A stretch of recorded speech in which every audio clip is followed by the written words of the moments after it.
우리 일부는 우리 초등부 학생들이 있어서 제가 설교를 쉽게 하려고 노력을 하고 있는데 우리 초등부 친구들 잘 들어주세요. 초등부 친구들이 대답해 주면 목사님의 마음이 막 업되고 그래요.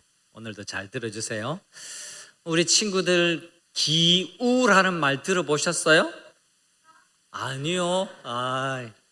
대답해 줘서 너무 고마워요. 기우라는 말이 있어요.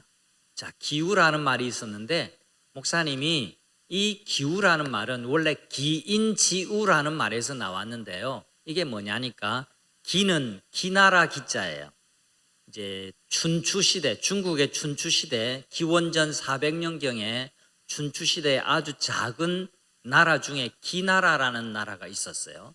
기나라에 있는 사람, 이거는 어조사 지자인데 의 근심 우자 이렇게 되는 겁니다. 원래는 기인지우인데 기우라고 우리가 말해요. 그건 기우야 이거는 그게 무슨 뜻이에요? 그건 걱정 안 해도 되는 일인데 앞서서 걱정하는 거야, 그런 말이에요. 이 말이 어디서 나왔냐 하니까 이제 얘기를 드릴게요.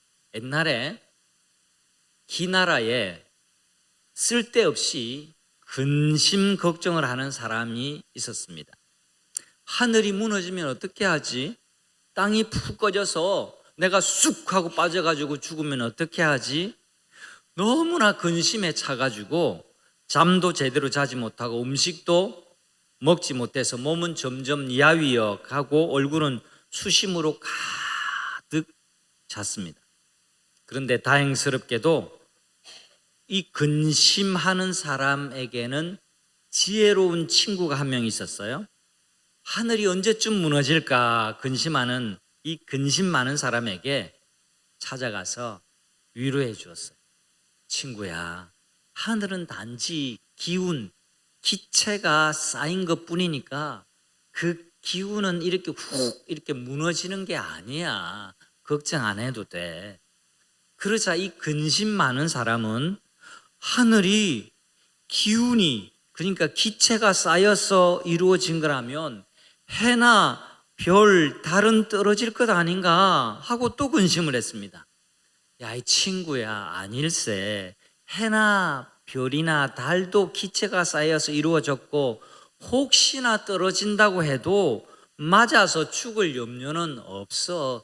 걱정하지 마. 그랬습니다. 그러자 이 근심 많은 친구는 그러면 땅이 꺼지면 어떻게 하지?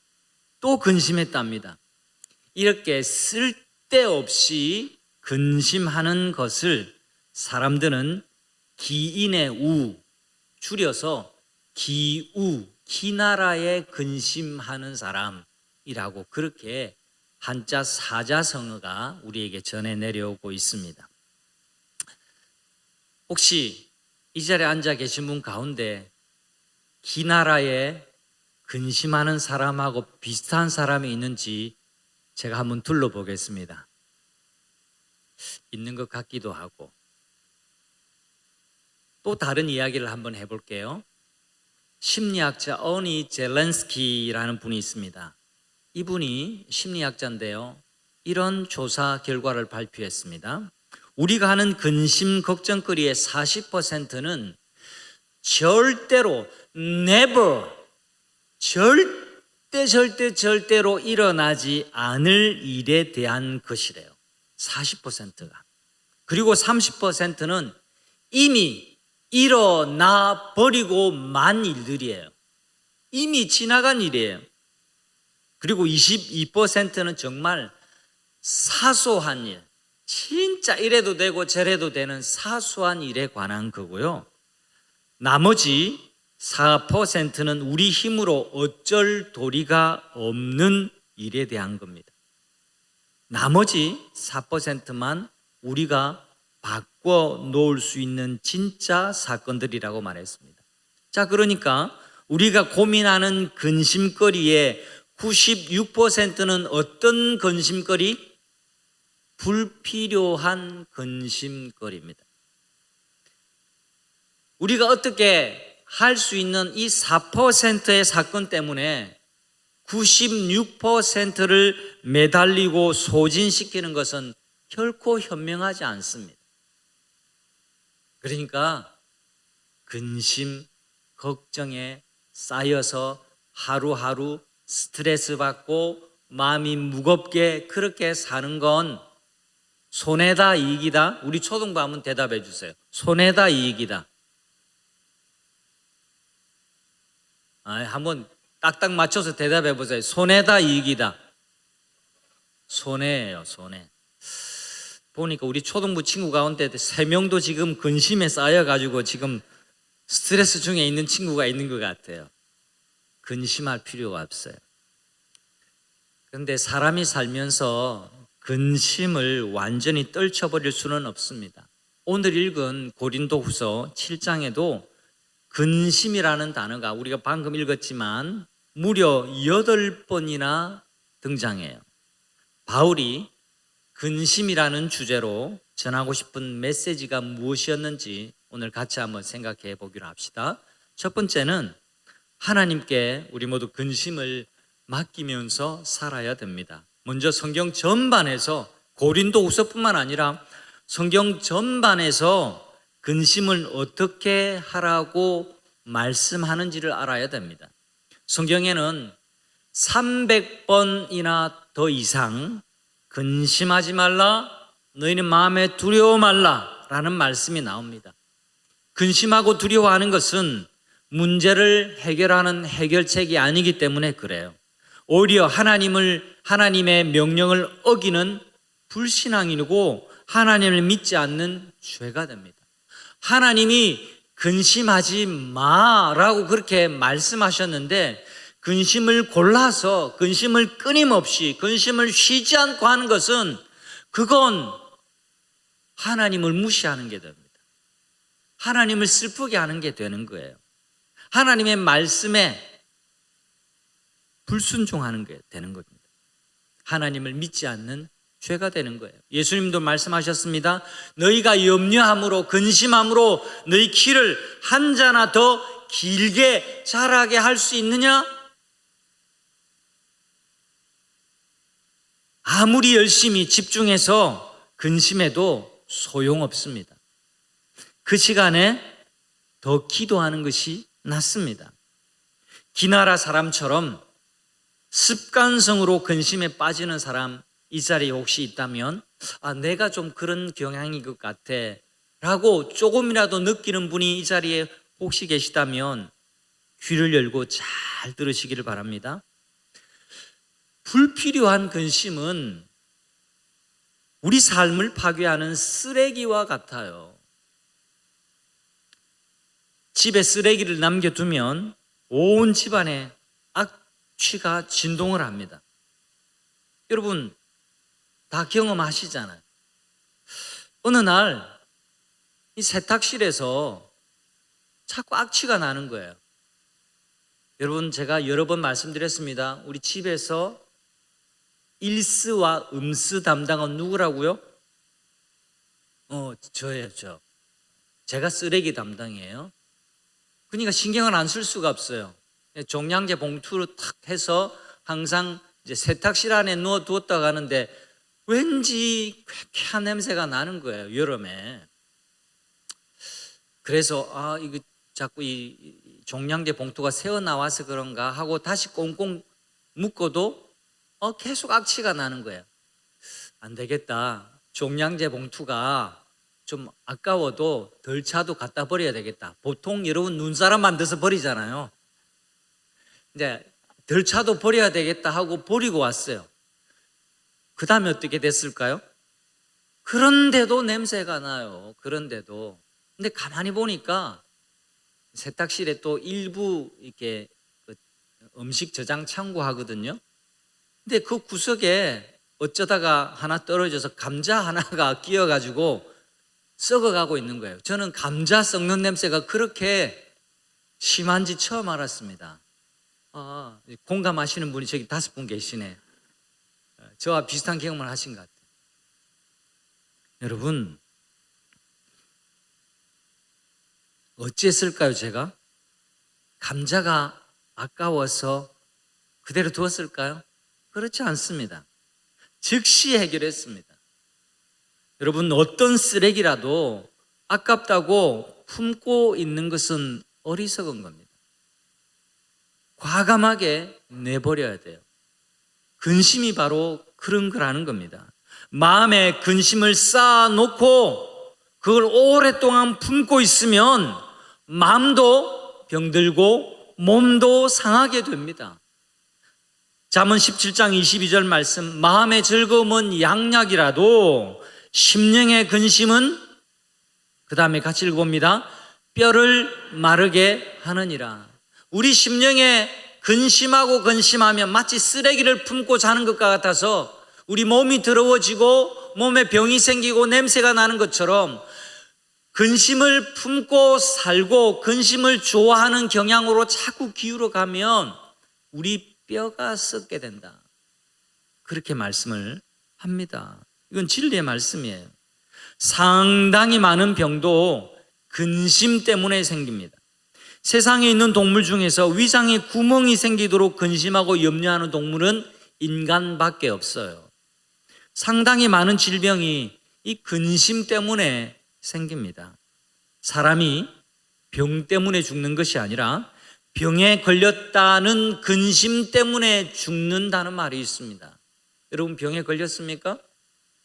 큰 병에 걸렸다고 소식을 들었어요? 병이 왔구나 하고 그냥 사세요. 그럼 길게 살게 될 겁니다. 그런데 병에 걸렸구나, 어떻게 하지? 내일 죽으면 어떻게 하지? 매일매일 근심하면 그 병 때문에 죽는 게 아니라 그 근심이 나를 죽이게 된다라는 거예요. 근심을 가까이 하지 않으시기를 바랍니다. 근심을 하나님께 맡기세요. 오늘부터 근심하면 여러분 이미지에 뭐가 떠올려야 될까요? 세자. 초등부 한번 대답해 보세요. 오늘 설교 노트에 그게 퀴즈가 나왔는지 모르겠는데, 자, 근심하면 어떤 아이콘, 어떤 이미지가 떠오르면 좋을까요? 쓰레기. 세자 뭐예요? 우리 초등부만 한번 대답해 보세요. 잘 안 들려요. 크게 한번 대답해 보세요. 크게 대답 안 하면 설교가 더 앞으로 안 갈 것 같아요. 자, 시작. 쓰레기. 근심하면 쓰레기 그림을 떠올리세요. 근심을 오래 품고 좋아지는 법은 없습니다. 성경이 우리에게 알려주시는 진리입니다. 그 다음에 바울이 근심을 주제로 뭐라고 말씀하냐면, 지금부터 진짜 내용입니다. 하나님의 뜻대로 근심하십시오라고 우리에게 가르쳐 줍니다. 바울 사도는 근심이라는 주제로 아주 특별하게 설명을 합니다. 하나님, 10절에 하나님의 뜻대로 하는 근심이란 말씀에서 이 근심을 슬픔, 아픔, 마음으로 바꿔도 크게 틀리지 않습니다. 다시 10절의 말씀을 쉬운 번역으로 제가 준비해 왔는데요, 같이 한 번 더 읽도록 하겠습니다. 우리를 하나님께로 이끄는 근심은 그런 일을 합니다. 우리의 방향을 바꾸게 하고 우리를 구원의 길로 되돌아가게 합니다. 그런 아픔에는 결코 후회하는 일이 없습니다.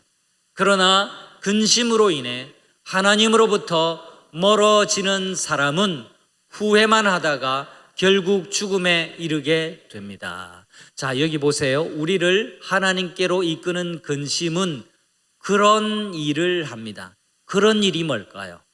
자, 우리에게 질문이 생기면 바로 앞 구절로 되돌아가면 됩니다. 바로 앞 구절 8절과 9절의 내용을 말하는데요, 8절에 보시면 그 편지가 너희를 잠시만 근심하게 한 줄 알미라. 바로 그 편지 내용을 이야기합니다. 자, 그 편지라는 말이 8절에 나오는데요, 그 편지는, 자, 여러분 성경을 고린도 전서와 고린도 후서를 우리가 읽습니다. 그런데 고린도 전서와 고린도 후서는 바울이 고린도 교회에게 보낸 편지를 뜻합니다. 그런데 전서와 후서 이 두 통만 보낸 게 아니라 이 사이에 한 통 편지를 더 보냈던 겁니다.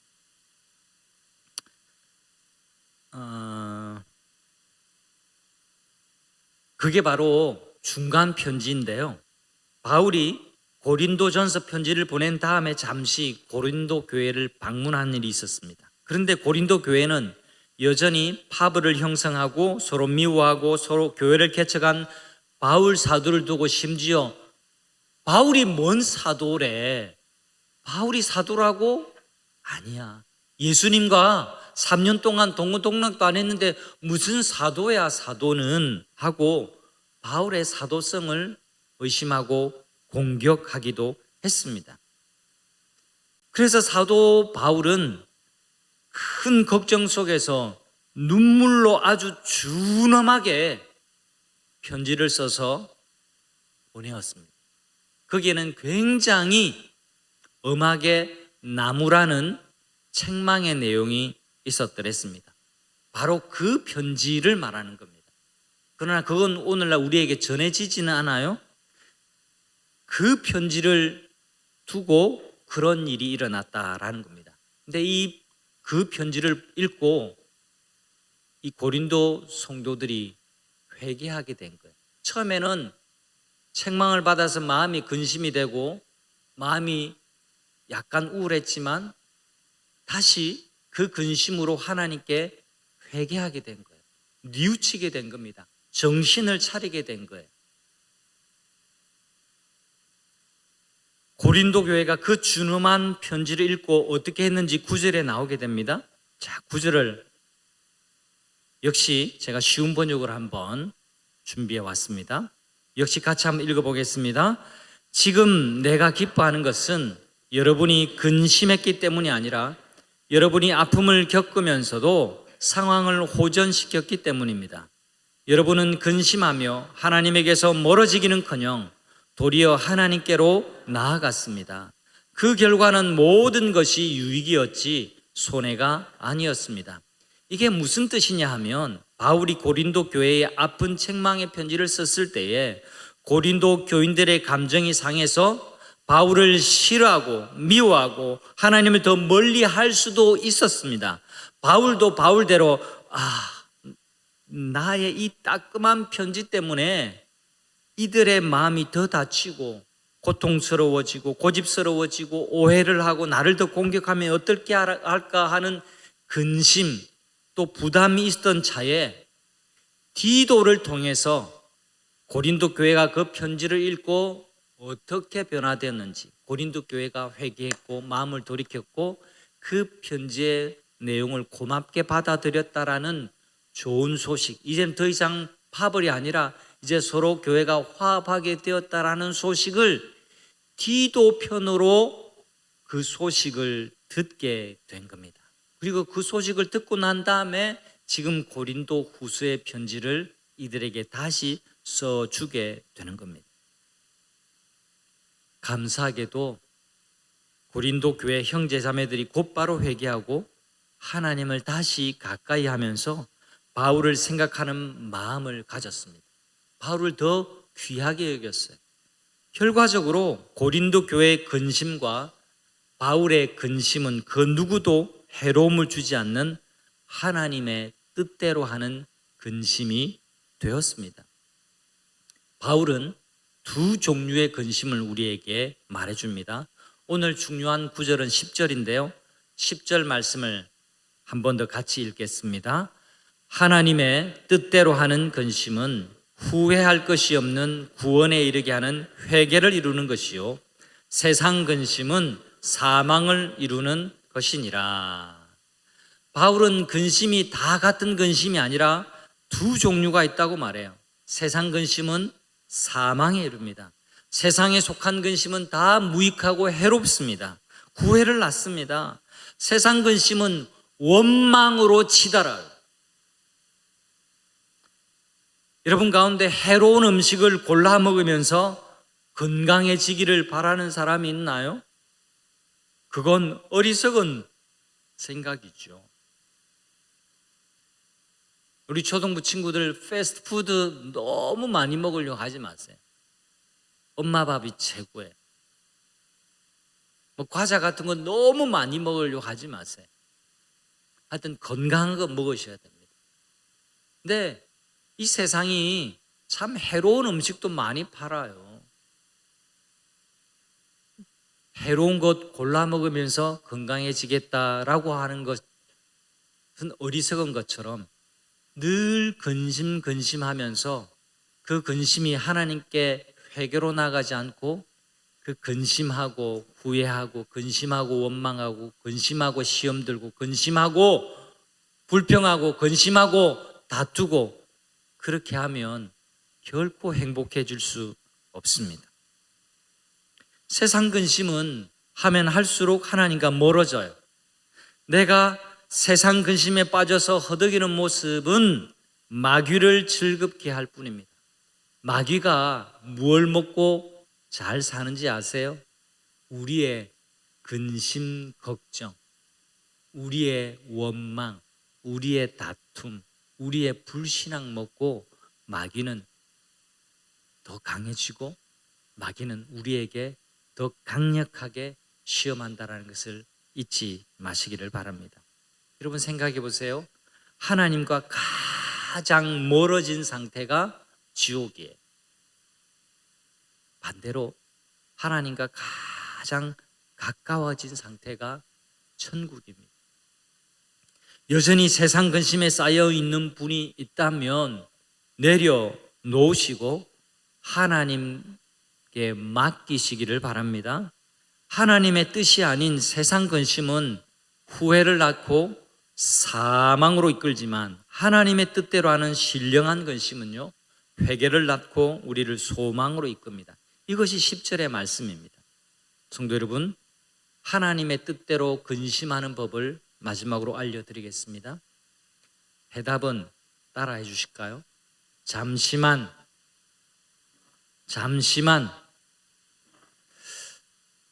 우리에게 근심이 없을 수는 없어요.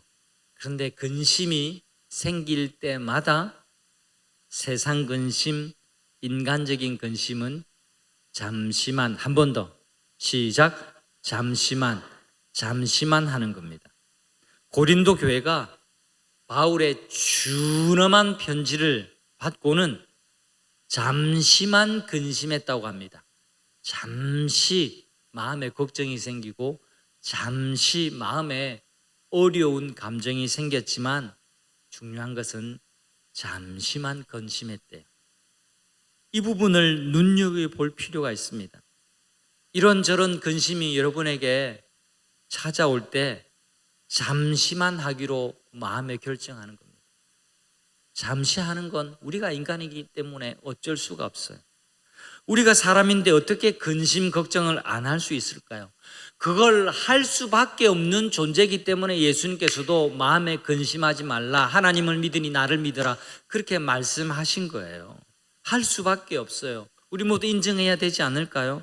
저도 그렇고 여러분 모두 자식 근심, 재정 근심, 건강 근심합니다. 하지만 중요한 것은 우리 모두 근심에 붙들리지 않아야 합니다. 근심에 포로가 되면 안 됩니다. 근심이 든다? 그러면 잠시만 하는 겁니다. 그리고는 근심을 붙들고 있지 말고 하나님께 당장 맡기세요. 기도하세요. 하나님을 의지하세요. 그리고 잊으세요. 근심을 잊으세요. 도리어 어떻게 하면 하나님의 근심, 하나님의 마음과 하나님의 슬픔을 내가 담당할지를 생각하십시오. 하나님의 뜻대로 근심하십시오. 너희는 먼저 그의 나라와 그의 의를 구하라. 그리하면 이 모든 것을 너희에게 더하시리라. 이것이 하나님의 근심인 거예요. 하나님의 뜻대로 근심할 때 우리에게 일어나는 일들은 이렇습니다. 우리가 하나님 뜻대로 하는 근심을 하게 되면 범사가 유익합니다. 그 근심이 어떤 결과를 낳게 될까요? 11절 역시 쉬운 번역입니다. 제가 읽어드립니다. 하지만 그 아픔이란 것은 하나님의 뜻대로 하게 된 근심을 뜻합니다. 여러분을 자극하여 하나님께 가까이 가게 했으니 여러분 근심이 생겨서 내가 하나님 앞에 가서 엎드려야지, 내가 기도해야지, 하나님 의지해야지 라고 했다면 그 근심이 얼마나 유익한지 몰라요. 자 보세요. 여러분을 자극하여 하나님께 가까이 했으니 놀랍지 않습니까? 여러분은 더 생생하고 더 사려 깊고 더 섬세하고 더 공손하고 더 인간답고 더 열정적이고 더 책임감 있는 사람이 되었습니다. 그것이야말로 내가 편지를 쓸 때 가장 먼저 기대한 사항입니다. 이제 말씀을 맺습니다. 성도 여러분, 무작정 근심이 없기를 바라지 말고 필요하다면 근심을 하되 어떻게 해요? 잠깐만 근심하면서 그 근심을 유익한 하나님의 뜻대로 하는 근심으로 바꾸는 은혜가 있으시기를 축복합니다. 근심거리가 생기면 그때 오히려 나는 이 근심을 하나님의 뜻을 어떻게 이룰까 하는 하나님의 마음, 하나님의 생각, 하나님의 아픔으로 바꾸시기를 바라요. 그러면 놀라운 변화가 생기게 될 겁니다. 그리고 여러분의 삶을 반전의 드라마로 바꾸어 가십시오. 여러분의 근심을 창조적인 근심으로 바꾸어 가시기를 주님의 이름으로 축원합니다. 우리 다 함께 자리에 일어나셔서 오늘 헌신 찬양 올려드리고 또 하나님께 결단하는 시간을 갖기를 원합니다.